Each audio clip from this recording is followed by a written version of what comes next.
Everyone, it's time for us to go and take a look at the iPhone 11 and see how this particular phone holds up in 2025. Now, this phone is about 6 years old now. It's turning 6 years old this year, and it is pretty insane because this phone, in a lot of ways, is still a very interesting device. It's a heavy hitter. I think a lot of people would look at this type of phone and still think it might be worth buying. And I do think in some ways it still is a relevant device, but there might be other devices I'd recommend people to buy as well. So let's go and see how basically how this phone holds up in 2025 looking forward. If you want to pick up some phones that I would recommend buying this year though, links will be down in the description below. You can get them from there and you can help support the channel at the exact same time. Now, starting off with the outside of the iPhone 11, this device is definitely a little bit of an outdated phone, as you could probably imagine, which is expected because this phone came out in 2019. So on the outside, on the front side, this phone is giving you a 6.1 inch Liquid Retina IPS LCD panel. Now, 625 nits of brightness, it's 828 by 1792 resolution, and in almost every single way you can imagine, this is definitely an outdated panel. It was an okay panel when it came out originally, but even when it first came out, a lot of people were complaining about it. I think over time though, we kind of forgot the way this panel was situated because it really wasn't terrible, but nowadays, when compared to basically every other panel that's ever came out since then, it definitely has shown its age. And that is essentially the problem that we're running into. So in my personal opinion, it just doesn't make a lot of sense to go and buy a phone like this anymore.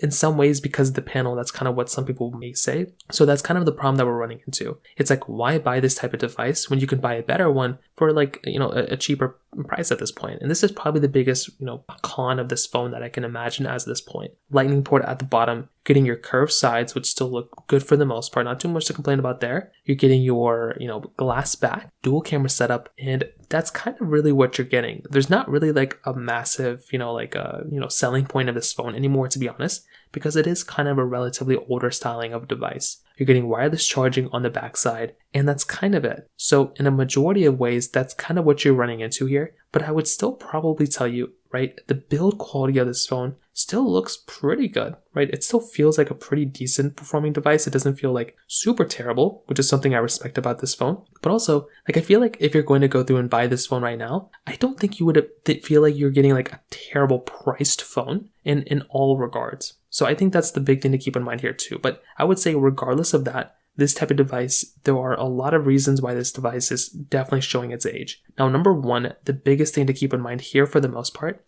is that when it comes down to basically, what phones are giving you nowadays, you're getting high refresh rates, you're getting better panels, you're getting a brighter panel than this thing, getting triple camera setups a majority of the time. You're getting a lot more capability when it just comes down to the exterior. And this phone is kind of a little lackluster when it comes down to that as well. So that is just one of those other areas to kind of keep in mind here. So in my personal experience, that's kind of how this phone somewhat kind of holds up like on the outside. Now, when it comes down to its price tag, this phone as of this point is giving you a phone that's probably costing around, $200-ish, which is not terrible. That's actually like a pretty decent price to pay for a phone like this. But when compared to something like an iPhone SE 3rd generation, of course, this one is probably a better deal in some ways. But that is kind of the interesting thing here. You're probably going to be getting an overall better experience inside of this phone than even something like the cheapest iPhone SE that Apple's making. And this thing is like half the price of that iPhone SE. Now, beyond that, another very big thing to keep in mind here too is its camera. The camera of this thing is giving you a dual camera setup on the backside. So you're getting a 12 megapixel wide and then a 12 megapixel ultra wide camera. And then you're also basically going through and getting a 12 megapixel wide angle camera on the front. Now, as you can imagine, in my personal opinion, once again,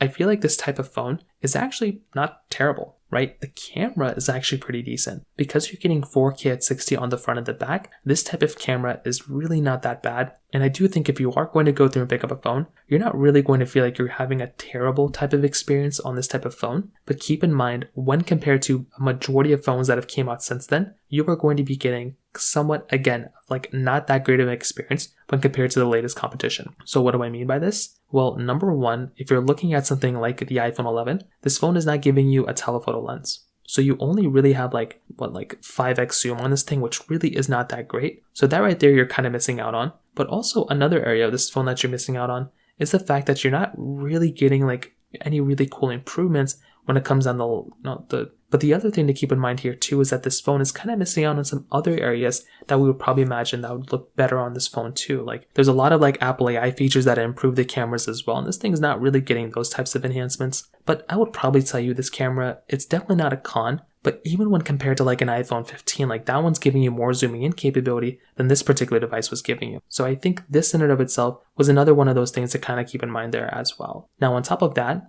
when it comes down to software longevity, one of those areas of this phone which probably could have been a little bit, it's still supported with software, but it does feel like it's kind of in this weird situation. The iPhone 11, right, is still supported with software. It's on iOS 18. And as far as we know, with a lot of people's opinions, including myself, iOS 18 has been a little bit of a weird experience, right? It looks like it could have been a little bit of a better experience had Apple spent a little bit more time fixing and addressing some issues. But the issue that we're into right now is that this phone, right, is not really, it's just kind of in this weird situation where battery life is really not that good on iOS 18. The performance on iOS 18 hasn't been that great either. So it's almost like, well, why would you even want to go ahead and update this phone to that version of software? And I would even go one step further. It's like, if iOS 18 is already acting like this on this device, why would you already want to buy a phone like this if it's already not going to be that great of an experience? Looking forward, once iOS 18.3 comes out, 18.5 comes out, and let's just say in 2025, this phone does end up getting iOS 19, who's to say that that won't also be like a pretty bad experience on this phone too? So there's a couple of things to kind of keep in mind here, and I would probably say for the most part, if you are going to go through and buy this type of phone, you're probably going to be experiencing somewhat of a stranger type of experience,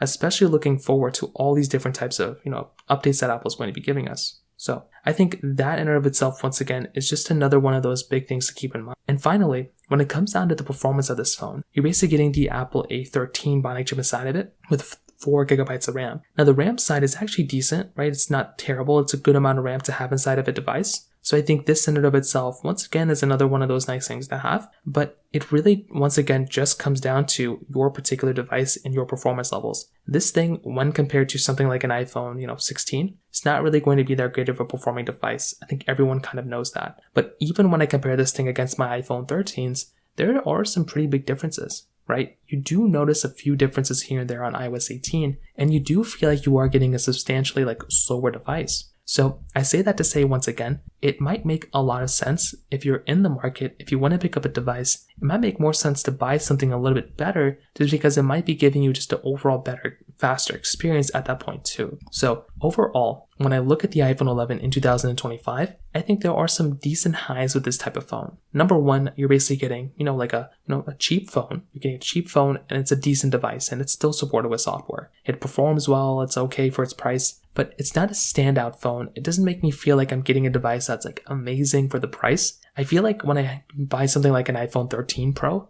I feel like that's a really good phone for the price. I don't feel like that with the iPhone 11. So I say that to say, if you want to still buy a used iPhone or an older iPhone and save some money, I think an iPhone 13, iPhone 13 Pro, that's a really good middle ground of buying a device that still feels like a flagship, but you don't have to spend an insane amount of money on it. So that's kind of how I feel like the iPhone 11 holds up in 2025. If you have any other thoughts or questions, please let me know in the comment section below. Hit the like button, that would mean so much, but definitely hit that subscribe button. More importantly than everything else, I love every single one of you guys. Hopefully I'll catch you guys in the next video. Peace out till then.